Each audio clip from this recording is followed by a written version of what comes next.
श्रीमद्रङ्गशटारिशम्यमिवराट् प्राप्तागमहन्तद्वयं दृष्ट्या वीररघुद्वहार्यसुगुरोः न्यस्तात्मरक्षाभरं श्रीशेवच्च गुरुवरं श्रीश्रीनिवासाभितं श्रीमालोलरमानिवासचरणं न्यस्तैकचित्तं श्रये श्रीमान् वेङ्कटनाथार्य कवितार्किककेसरी वेदान्ताचार्यवर्यो मे सन्निधत्तां सदाकृति சூடிக்கொடுத்த சுடர்கொடியே தொல்பாவை பாடி அருளவல்ல பல்வலையாய் நாடினி வேங்கடவர்க்கு என்னை விதி என்னையும் மாத்தம் நாம் கடவா வண்ணமே நல்கு.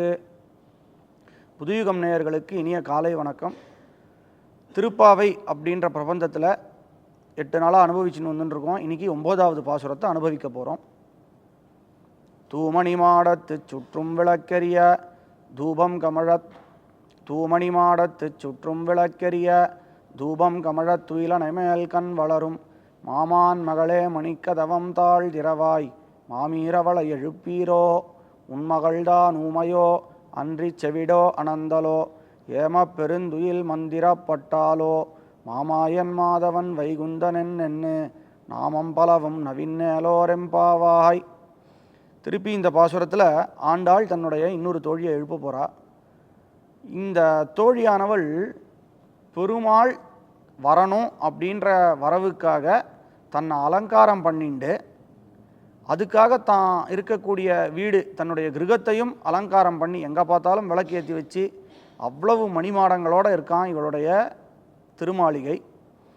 ஏன் இவ இந்த மாதிரி தன் அலங்காரம் பண்ணின்னு இருக்கா, எல்லா இடத்துலையும் விளக்கேற்றி வச்சுருக்கா அப்படின்னா, பெருமாள் எப்போ வருவார்னு தெரியாது. வந்த உடனே பெருமாளோட இந்த ஃபுல்லாக சுற்றி பார்க்கணும், இந்த அரண்மனை ஃபுல்லாக சுற்றி பார்க்கணும், பெருமாளோட கை கோத்துண்டு நடக்கணும், பெருமாளுடைய ஒவ்வொரு இடத்துலையும் நாழிகை அதாவது காலத்தை கழிக்கணும் அப்படின்றதுக்காக தன்னை சித்தமாக வச்சுட்டுருக்கலாம். இப்படிப்பட்ட நாயகியுடைய நிலைமையை பரதநாட்டிய சாஸ்திரத்தில் சொல்லும்பொழுது தலைவிகளை ஒரு 8 விதமாக வர்ணிக்கிறா. அதில் இவ வாசக சஜ்ஜா அதாவது பெருமாளுக்காக காத்து கொண்டிருக்கக்கூடிய ஒரு பாவத்தில் இருக்கிறதுனால இவளுக்கு வாசக சஜ்ஜான்னு பேர். இப்போது கீழ்பாசுரத்தில் கீழ்வானம் வெள்ளென்றுன்னு சொன்னான், அதாவது வானம் வெளுத்தெடுத்து எழுந்துரு. அதுக்கு சொல்லும் பொழுது உங்களுடைய முகத்துடைய பிரதிபலிப்பால் தான் வானம் வெளுத்தெடுத்துன்னு சொன்னோமோ இல்லையோ. அங்கே சொல்கிறச்சே ராமதாசர் அப்படின்றவர் ராமாயண காவியம் எழுதினார்ன்றது எல்லாருக்கும் பத்ராஜலம் ராமதாசர். அவர் அப்பப்போ ராமாயணம் எழுதிகிட்டே இருக்கிறச்சே சாயங்காலத்தில் அப்பப்போ அந்த ராமாயண விஷயத்தை உபன்யாசம் பண்ணுவாராம். அப்போ சுந்தரகாண்டத்தில் லங்காபுரியை வர்ணிக்கிற இடத்துல அந்த ரத்னங்களும் மணிமாடங்களும் எப்படி இருக்குதுன்னு வர்ணிச்சுட்டு வரச்சே அனுமார் இலங்கையை பார்த்துட்டு ரொம்ப ஆச்சரியப்படுறார். அங்கே இருக்கக்கூடிய வெள்ளைப்பூவெல்லாம் பார்த்தார் அப்படின்னு உபன்யாசம் பண்ணறான். எங்கே ராமாயண உபன்யாசம் நடந்தாலும் அந்த இடத்துல அனுமார் உட்காந்து கேட்பார்ன்றது ஐதிக்கியம். எத்திர எத்திர ரகுநாத கீர்த்தனம் தத்திர தத்திர கிருதமஸ்தகாஞ்சலிம் பாஷ்பப எத்திர எத்திர ரகுநாத கீர்த்தனம் தத்திர தத்திர கிருதமஸ்தகாஞ்சலிம் அப்படின்னு ஸ்லோகம். எங்கெல்லாம் ராமனுடைய பெருமை பேசப்படுறதோ அங்கெல்லாம் அனுமாரானவர் கண்ணில் நீர் மல்க அந்த ராமாயண கதையை கேட்குறார். அப்படின்றச்ச இவர் சொல்லிகிட்டே இருக்கும்போது, சுவாமி நீ சொல்கிறது தவறு, நான் பார்த்தது சிகப்பு பூ வெள்ளைப்பூ கிடையாது அப்படின்னு அனுமார் அங்கே அவரோட விவாதம் பண்ணாராம். இல்லை சுவாமி நீர் பார்த்தது வெள்ளைப்பூ தான் அப்படின்னு ராமதாஸ் சொன்னாராம். அந்த கூட்டத்துக்கு வந்திருக்கக்கூடிய ஒரு பாகவதர் சொன்னாராம், அந்த சுவாமி சொல்கிறது தான் உபன்யாசகர் சொல்கிறது தான் சரி. ஏன் அப்படின்னா, நானாவித மணிப்பித்தி பற்றி காலின் தோன்றல் கரியனாய் வெளியனாய் செய்யனாய் ஆக அப்படின்னு சொல்லி கம்பர் சொல்கிறார். அந்த ரத்னங்களால் இழைக்கப்பட்ட அந்த மாடங்கள்லேருந்து வந்த ஒளியால் காலின் தோன்றல்னு சொல்லக்கூடிய வாயுபுத்திரனான அனுமார் கருப்பாக தெரிஞ்சாராம், வெளுப்பாக தெரிஞ்சாராம், சிகப்பாக தெரிஞ்சாரான்றதுனால அந்த மணிகளுடைய பிரதிபலிப்பால் நீரே அப்படி தெரியும் பொழுது அங்கே இருக்கக்கூடிய புஷ்பங்கள்லாமும் அப்படி தான் தெரியும். அதனால் அவர் நீர் பார்த்தது வெளுப்பு தான் அப்படின்னு சொன்னாராம். அதே மாதிரி இந்த பெண்மணியுடைய வீட்டிலையும் அந்த மணிகளுடைய பிரதிபலிப்பு எல்லா இடத்துலையும் இருக்கான். தூமணி மாடத்து சுற்றும் விளக்கெரிய நல்ல தூய்மையான மணி மாடங்களாம், நல்ல உயர்ந்ததான வைரம் வைடூரியம் போன்ற மணிகளை கொண்டு இவளுடைய கிரகத்தை கட்டி வைத்திருக்கிறார். அதுதான் தூமணி மாடத்து. அப்போது விளக்கும் ஏற்றி வச்சிருக்கலாம். எதுக்காகனா கிருஷ்ணன் வரணுன்றது வரவை பார்த்துக்கிறதுக்காகன்னு சொன்னோம். அந்த விளக்குடைய ஒளியானது இந்த மணியில் படும் பொழுது நன்னா பிரகாசமாகும். அதனால் தூமணி மாடத்து சுற்றும் விளக்கெரிய ஒரு விளக்கு வச்சாலே அந்த மணிகளுடைய பிரதிபலிப்பால் எல்லா இடத்துலையும் விளக்கு வச்ச மாதிரி இருக்குது அப்படின்றார். இந்த இடத்துல ஒரு விஷயம் பார்க்கணும். பராங்குச நாயகின்னு சொல்லக்கூடிய நம்மாழ்வார் துவளில் மாமணி மாடமோங்குன்னு தொலைவி இல்லி மங்கலம்ன்ற திவ்யதேசத்தை பற்றி பேசும்பொழுது சொன்னான். அங்கே துவளில்னா தோஷம் இல்லாத மாடங்கள்னா, தோஷம் இல்லாதன்னு சொல்லி ஒரு வத்திரேகமாக சொன்னான், அதாவது நெகட்டிவாக சொல்லி அது இல்லை அப்படின்னு சொன்னான். ஆனால் இங்கே அப்படி சொல்லலை ஆண்டாள். தூமணி மாடத்து, இதில் தோஷத்துக்கு பிரசக்தியே இல்லை, அவ்வளவு தூய்மை. தோஷம் இல்லைன்னு சொல்கிறத காட்டிலும் தூய்மைன்னு டைரெக்டாக சொல்லிட்டோன்னா எவ்வளோ நன்னா இருக்குன்றதுக்காக தூமணி மாடத்து அப்படின்னு ஆண்டாள் பிரயோகம் பண்ணாள். சுற்றும் விளக்கெரிய தூபம் கமழ, அதாவது பெருமாள் வரப்போகிறார், பெருமாளுக்கு நாம் கைங்கரியம் பண்ணணும் அப்படின்னா அதுக்கான அலங்காரத்துக்கான உபகரணங்களை தான் இந்த பாசுரத்தில் சொல்கிறா. தூபம் கமழ, நல்லா வாசனை மலர மலர அந்த சாம்பிராணி போட்டு வச்சுருக்கலாம். துயில் அணைமேல் கண் வளரும். ஏமா நீ பெருமாளை சேவிக்க போகிறோன்னு நம்ம கிளம்புறோம், ஆனால் நீ இப்படி தூங்கின்னு இருக்கியே, அதுவும் என்ன அலங்காரம்லாம் பண்ணிட்டு தூங்கின்னு இருக்கியே, இது நியாயமானு கேட்குறதுக்கு முன்னாடி இவாளுக்கு சந்தேகம் வருதான். எப்பயுமே ஒருத்தர் நம்மளுக்கு ஒரு விஷயத்தில் ஆசை இருக்குது அப்படின்னா அது கிடைக்கிற வரைக்கும் தூங்க மாட்டோம். இவ இப்படி தூங்குறாளே, அதுவும் அலங்காரம் பண்ணிட்டு தூங்குறாளேன்னா ஒன்று கிருஷ்ணன் இவளோட இவா ரெண்டு பேரும் தனியாக அனுபவிச்சிருக்கணும், அதனால் கிருஷ்ணானுபவத்தால் இவ தூங்கணும். ஏன்னா இவ ஸ்வபாவமாகவே கிருஷ்ணனிடத்தில் பக்தி கொண்டவள், இவளுக்கு ஒரு சந்தேகம் இருந்துதான். அதனால் கேட்குறாள், ஏமா நீ தனியாக கிருஷ்ணனோட அனுபவம் பண்ணிட்டு தூங்குறதுனால நாங்கள் கேட்குறது உன் காதில் விழலையா, எழுந்துக்க மாட்டேன்றியா அப்படின்றதான் கேட்குறார். தூமணி மாடத்து சுற்றும் விளக்கெரிய தூபம் கமழ துயில் அணைமேல் கண்வளரும் மாமான் மகளே. ஏன்னா ஆண்டாளுக்கு மாமான்னு ஒருத்தர் கிடையாது, ஏன்னா அவருக்கு பெரியாழ்வார் மட்டும்தான். ஆனால் இங்கே இருக்கக்கூடிய உறவு, தன்னுடைய தோழிகள் எல்லாரையும் அவளுடைய உறவாக பாவிக்கிறா.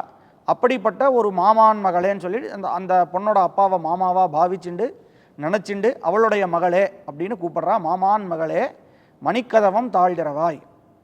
அதாவது மணிக்கதவு அப்படின்னு சொல்லும் பொழுது இவ ஒரு கோபிகஸ்திரி, அதாவது ஒரு ஆயர் சிறுமி. இவளுடைய வீட்டும் மணிக்கதவு. கிருஷ்ணனுடைய திருமாளிகையிலையும் நாயகனாய் பாசுரத்தை சொல்லும் பொழுது மணிக்கதவம் தாழ்திறவாய்னு சொல்ல போகிறா. ரெண்டு பேர் ஆற்றுலேயுமே நல்லா கதவில் நிறைய மணிகள் பொறிக்கப்பட்டிருக்கு. இதனால் என்ன தெரியுதுன்னா பெருமாளுக்கும் பக்தனுக்கும் மோட்சத்தில் கிடைக்கக்கூடிய அனுபவமானது எந்த விதத்திலும் குறை கிடையாது, ரெண்டு பேருக்கும் சமமான போகம் உண்டு. அதே மாதிரி பெருமாள் யாருக்கும் ஒருத்தனுக்கு ஜாஸ்தியாக ஒருத்தனுக்கு கம்மியாக கொடுக்க மாட்டார் அப்படின்றதையும் சொல்கிறதுக்காக ஆண்டாள் பிராட்டி இந்த இடத்துலையும் ஒரு ஆயர் சிறுமியர் வீட்டிலையும் மணிக்கதவம்னு சொன்னால், இன்னொரு இடத்துல கிருஷ்ணனுடைய திருமாளிகைன்னு சொல்லக்கூடிய இடத்துலையும் மணிக்கதவம்னு சொன்னா அப்படின்னு உரையாசிரியர்கள் அழகாக விளக்கம் கொடுத்துருக்கா. மணிக்கதவம் தாழ்திறவாய், தாழ்னா தாப்பாள், கதவை நன்னா பூட்டிட்டு தூங்கியிருக்கேன்னா கிருஷ்ணன் வந்துட்டான்னா கிருஷ்ணனை விடுறதுக்கு அவளுக்கு மனசு கிடையாது, கிருஷ்ணனை பூட்டி தான் கூடவே வச்சுக்கணும்னு ஆசை. அதனால் தாழ்திறவாய்னு தாப்பாளை போட்டுட்டு தூங்கிட்டு இருக்காளாம். தாழ்திறவாய் மாமீர், அவளை இவ்வளோ கேட்டோம் அவள் திறக்கலை, உடனேவே அடுத்தபடி அம்மா மாமியே அவளை எழுப்பு, மாமீர் அவளை எழுப்பீரோ, நாங்கள் கூட்ட அவள் எழுந்துக்கலை, இன்னும் கிருஷ்ணானுபவத்தில் இருக்கா, அதனால் நீ போய் அவளை தட்டி எழுப்பி எங்களுக்கு கூட்டிட்டு வா அப்படின்னு சொல்லி மாமி எழுப்பியும் எழுந்துக்கலையாம். அப்போ கேட்குறாளாம், உண்மகள் தான் ஊமையோ, ஏன் உன் பொண்ணு என்ன ஊமையா? ஏன் சுவாமி சொல்கிறத கேட்க வேண்டியது காது, முதல்ல செவிடுன்னு சொல்லிட்டு தானே ஊமைன்னு சொல்லணும், ஊமையோ செவிடோன்னு சொல்கிறாளே, இது நியாயமா அப்படின்னு கேட்டால் அவள் கிருஷ்ணானுபவத்தில் தூங்காமல் கூட இருக்கலாம், அந்த கிருஷ்ணானுபவத்தால் மூர்ச்சை அடைஞ்சி போய் கூட இருக்கலாம். அதனால் மேலிட்டு இவ சொல்கிறது காதில் விழுந்தும் கேட்காம, அதாவது காதில் விழுந்தும் இவ பதில் கொடுக்காமல் இருக்கலாம். ஏன்னா ஊமை அப்படின்னா பேச முடியாதவன் அர்த்தம். இப்படிப்பட்ட அனுபவத்தால் இவ பாதிக்கப்பட்டாலும் இவளுக்கு பேச்சு வராது. நம்ம என்றைக்குமே ஒரு அதிர்ச்சியோ ஒரு ரொம்ப ஆழ்ந்த சிந்தனையிலையோ சந்தோஷத்துலையோ இருந்தோம்னா யார் பக்கத்தில் என்ன சொன்னாலும் காதில் விழாமல் பதில் கொடுக்க மாட்டோமோ இல்லையோ, அந்த மாதிரி இவ இருக்கிறதுனால அதாவது இவளுக்கு பாருங்க, ஆண்டாளுக்கும் அவளுடைய தோழிகளுக்கும் அடுத்தவா மேலே அவ்வளோ சுலபமாக ஒரு பழியை சொல்லலை. இவாளே நினச்சிக்கிறா அவள் கிருஷ்ணானுபவத்தில் இருப்பா, அவள் தூங்க மாட்டா, ஏன்னா அவள் தூங்கக்கூடிய ஆள் கிடையாது என்றைக்குமே. ஆனால் நாம்பெல்லாம் என்ன பண்ணுறோம், அடுத்தவா இடத்துல ஏதாவது ஒரு தப்பு கணச்சிடுத்துறான், இவன் இத்தா பண்ணிட்டா அத்தா பண்ணிட்டா, இதனால தான் பண்ணிட்டான்னு இல்லாததையும் பொல்லாததையும் 1000 காரணங்களை நாம்பளே அவள் இடத்துல கல்பித்து ஒரு தோஷத்தை சொல்லி, இது நமக்கு இருக்கக்கூடிய குணம். ஆனால் பாகவதர்களுக்கு இருக்கக்கூடிய குணம் எப்படி அப்படின்னா, அடுத்தவன் தவறே செய்திருந்தாலும் அந்த தவறு தன்னுடையது, அவள் செஞ்சிருக்க மாட்டான்னு ஒரு நம்பிக்கை. இதை குலசேகர ஆழ்வார் காட்டுறாராம். ஆரம் கட பரனென்பர் கொள்ளாரென்னு குடா பாம்பில் கையிட்டவன். ஒருத்தரை ஒரு பிராமணன் தப்பு பண்ணிட்டார்னு ஒரு பழி சொன்னாலாம், ஒரு தோஷம் சொன்னாலாம், அவள் அப்படி பண்ண மாட்டான்னு பாம்பு கூடத்துக்குள்ளே கையை விட்டு ஆழ்வார் சத்தியம் பண்ணார் அப்படின்னு ஒரு கதை உண்டு. அந்த மாதிரி இவ தூங்கியிருக்க மாட்டா, கிருஷ்ணானுபவத்தில் இருப்பா. அதனால தான் இவ கதவை திறக்கலை, அதனால தான் இவ பதிலும் சொல்லலைன்னு சொல்லிட்டு முதல்ல ஊமையோ இல்லையா உண்மையிலேயே அவள் அப்படி இருக்கா, இல்லாட்டி நான் சொன்னது காதலியே விடலையா, அன்றி செவிடோ, இது ரெண்டுத்துக்கும் போக அடுத்தது கேட்குறா அனந்தலோ, இல்லாட்டி இவ கிருஷ்ணனை தான் மட்டும் அனுபவிச்சுட்டேன்ற ஒரு மதத்தில் இருக்காளா, திமிரில் இருக்காளா. இதெல்லாம் பரிகாசத்துக்காக சொல்லக்கூடிய விஷயம். ஏன்னா கிருஷ்ணானுபவத்தில் இருக்கக்கூடியவளுக்கு அந்த மாதிரி ஒரு எதிரான எண்ணம் வரவே வராது, அகங்காரமானது வரவே வராது, வரவும் கூடாது, வரவே வராது. அனந்தலோ இல்லைப்பா, ஏமப்பெருந்துயில் மந்திரப்பட்டாலோ, யாராவது ஏதாவது மந்திரம் கிந்திரம் போட்டு இவளை நன்னா தூங்க வச்சுட்டாளா. ஏன்னா இப்படிப்பட்ட கிருஷ்ணனுடைய காதல் இருக்கக்கூடிய பெண்களுக்கு தூக்கமானது வராது. மீறி தூக்கம் வந்தாலும் அந்த தூக்கத்துக்கு மருந்து அந்த கிருஷ்ணனுடைய திருநாமங்கள் தானா. இதெல்லாம் பல இடத்துல பல ஆழ்வார்கள் நிறைய சொல்கிறா, சொல்லிகிட்டே போகலாம், எவ்வளோ வேணாலும் சொல்லலாம். அவ்வளோ அழகான கிருஷ்ணனுடைய கதைகள்லாம் இருக்குது.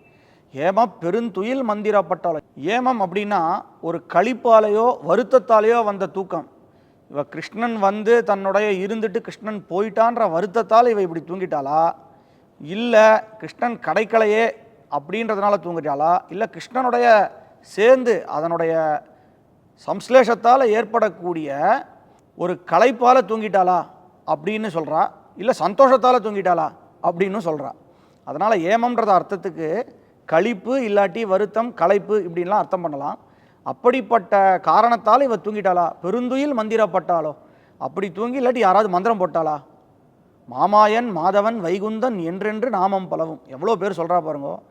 ஏமப்பெருந்துயில் மந்திரப்பட்டாலோ, மாயன் மாதவன் வைகுந்தன் இப்படிலாம் அவனுடைய திருநாமத்தை சொல்லி நம்ம பெருமாளை போய் சேவிக்கணுமே. வாமா அப்படின்னா மாயன்னா மான்ற சப்தம் தமிழில் ஒரு பொருள் பன்மொழின்னு பேர். மான்ற சப்தம் தமிழில் ஒரு பொருள் பன்மொழின்னு பேர். குதிரைக்கும் சொல்லலாம், தாயாருக்கு சொல்லலாம், பெருசுன்னு சொல்லலாம், இந்த மாதிரி பலவித அர்த்தங்களில் வரும். மாம்பழத்துக்கும் சொல்லலாம். இந்த இடத்துல மாயன்னா, மாயன்ற சப்தத்தை தான் மாயனை பாசுரத்தில் பார்த்தோம். மாயன்னா பெரிய மாயத்தை உடையவன், ஆச்சரியத்தை உடையவன், மயக்கக்கூடியவன் அர்த்தம். மாதவன் அப்படின்னா தாயாரை உடையவன் அர்த்தம். வைகுந்தன் அப்படின்னா எல்லாருக்கும் மோட்சத்தை கொடுக்கக்கூடியவன் அர்த்தம். மாமாயன் மாதவன் வைகுந்தன் என்றென்று நாமம் பலவும், இப்படி பல நாமங்கள் இருக்குது. இதை எல்லாத்தையும் நாம் சொல்லணும். நாமம் பலவும் நவின்று அண்ணா சொல்லணுமா, அதுக்காக எழுந்து வா அப்படின்னு தன்னுடைய 4வது தோழியை இந்த தூமணி மாடத்து அப்படின்ற பாசுரத்தால் ஆண்டாள் பிராட்டி எழுப்புறா அப்படின்னு அர்த்தம்.